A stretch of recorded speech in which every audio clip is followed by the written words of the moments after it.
ये कहानी है एक ऐसे गांव की जो पहाड़ों के बीच बसा है, गहनपुर। यहां हर इंसान एक किस्सा जानता है। किस्सा छलावे का, एक आत्मा जो किसी का भी रूप धारण कर सकती है, लेकिन सबने उसे केवल किस्सों में ही सुना था, जब तक कि 22 साल की रिया वहां नहीं आई। कहानी शुरू होती है। रिया एक शोध छात्रा थी जो भारत के पुराने रहस्यमयी गांवों पर रिसर्च कर रही थी। गहनपुर गांव की कहानी सुनकर वो वहां रहने आ गई। गांव वाले बहुत डरते थे। शाम ढलने से पहले सब अपने घरों में बंद हो जाते।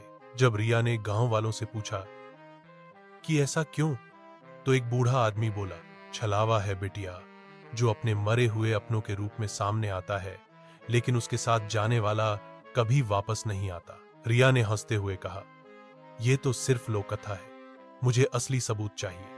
पहली रात, अजनबी दस्तक। रिया एक पुरानी हवेली में रुकी थी। रात करीब 11 बजे दरवाजे पर दस्तक हुई। कौन? रिया ने पूछा। मैं मां हूं, दरवाजा खोल बेटा। रिया चौंकी। उसकी मां तो दिल्ली में थी। वो दरवाजे की झिर्री से देखती है बाहर। उसकी मां जैसी दिखने वाली औरत खड़ी थी। वही चेहरा, वही साड़ी, लेकिन उसकी आंखें बिल्कुल काली थीं। रिया डर गई, दरवाजा नहीं खोला। अगली सुबह दरवाजे के बाहर एक कागज पड़ा था, अगर पहचानती है तो खोल लेती। दूसरी रात, गांव के लड़के की चीख। गांव के एक लड़के विजय की चीख सुनाई दी। लोग दौड़कर पहुंचे तो देखा विजय पागल हो गया था। बस एक ही बात बड़बड़ा रहा था, वो मां थी पर नहीं थी। उसके बाल जमीन से रेंग रहे थे। विजय ने 2 दिन बाद दम तोड़ दिया। रिया की जिद और छलावे की चाल। रिया अब पूरी तरह जिद में थी। वो रात को कैमरा लेकर जंगल की ओर निकल गई, जहां कहा जाता था कि छलावा भटकता है। उसकी रिसर्च में बस यही हिस्सा बाकी था। जंगल में हल्की धुंध और अजीब सी बदबू थी। रिया एक जगह कैमरा सेट कर बैठ गई। आधे घंटे बाद सामने से उसकी दादी आती दिखी, वही जो 10 साल पहले मर चुकी थी। रिया स्तब्ध रह गई। दादी?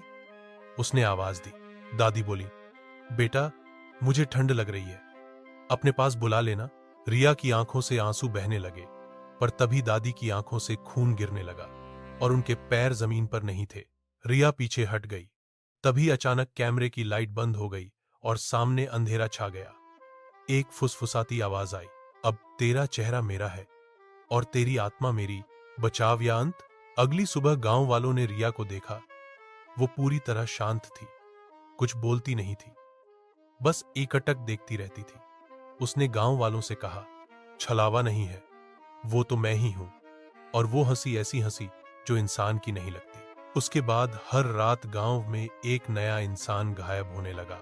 गांव वालों को समझ आ गया, छलावा अब इंसानी रूप में रह रहा है। रिया के चेहरे में समाप्ति। कहते हैं, आज भी अगर कोई गहनपुर जाए तो रिया से जरूर मिलेगा, जो बहुत प्यार से पूछेगी, क्या तुम अपनी मां से मिलना चाहोगे? और अगर तुमने हां कहा तो फिर तुम कभी वापस नहीं आओगे।